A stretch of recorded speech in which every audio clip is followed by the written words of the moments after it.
சம்பளத்தைங்க. என்ன சம்பளம்? 15,000 சம்பளம் ப்ளஸ் ஜிஎஸ்டி. இந்த வீட்டில் நான் பார்க்குற வேலைக்கெல்லாம் சேர்த்து சம்பளம் கேட்டிருந்தீல, சம்பளத்தைங்க.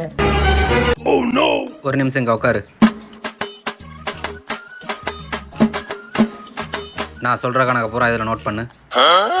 2 நாளைக்கு ஒரு தடவை அமேசான், ஃப்ளிப்கார்ட்டு, மித்ரா, மிஷோன்னு ஆர்டர் போடுவேல, அதுக்கு ஒரு 5,000 ரூபா போடு.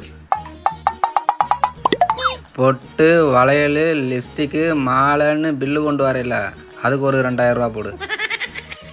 ஜொமேட்டோ, ஸ்விக்கி, பானிபூரி, தட்டுக்கடை, சர்பத்து இதெல்லாம் சேர்த்து ஒரு 5,000 ரூபா போடு.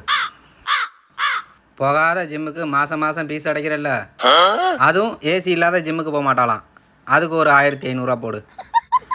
இடையில உன் ஃப்ரெண்டுன்னு சொல்லி ஊர் சுற்ற போவில்ல, அதுக்கு ஒரு 2,000 ரூபா போடு.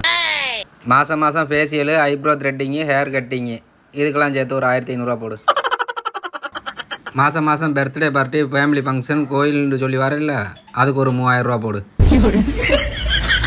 வீடு இந்த பக்கத்தில் தான் இருக்குது, நடந்து போக மாட்டாளாம், வண்டியில் தான் போவாளாம், அதுக்கு சேர்த்து ஒரு 1,500 எழுது. இப்போ மொத்தம் கணக்கு கூட்டி சொல்லு. 20,000 வந்திருக்கு. உங்களுக்கு 15,000 தானே சம்பளம், மாதம் 20,000 செலவழிக்கிறீங்க, அது எப்படி? இப்போயாவது கேட்கணும்னு தோணுச்சே. நான் என்னுடைய ஒர்க்கையை முடிச்சுட்டு பார்ட் டைம் ஜாபாக மொபைலில் ஒர்க் பண்ணிக்கிட்டு இருக்கேன். இது பெருந்துங்க, என்கிட்ட சொல்லவே இல்லை. அந்த ஜாப்பை பற்றி எனக்கும் கொஞ்சம் சொல்லுங்களேன். 20 வருஷமாக அரசு அங்கீகரிக்கப்பட்ட நிறுவனம் இது. இதில் 18 வயசு மேற்பட்டவங்க யாருனாலும் ஜாயின் பண்ணிக்கலாம். ஃப்ரீ கோச்சிங் தான். உங்களுக்கும் ஜாயின் பண்ணணுமா? கீழே கமெண்ட் பாக்ஸில் டிஸ்ட்ரிக்ட் வாய்ஸ் நம்பர் கொடுத்துருக்கேன், அதில் போய் ஹாய்னு மெசேஜ் போட்டால் போதும், அவங்க உங்களுக்கு ரிப்ளை பண்ணுவாங்க. அப்போ நானும் ஜாயின் பண்ணிக்கிறேங்க.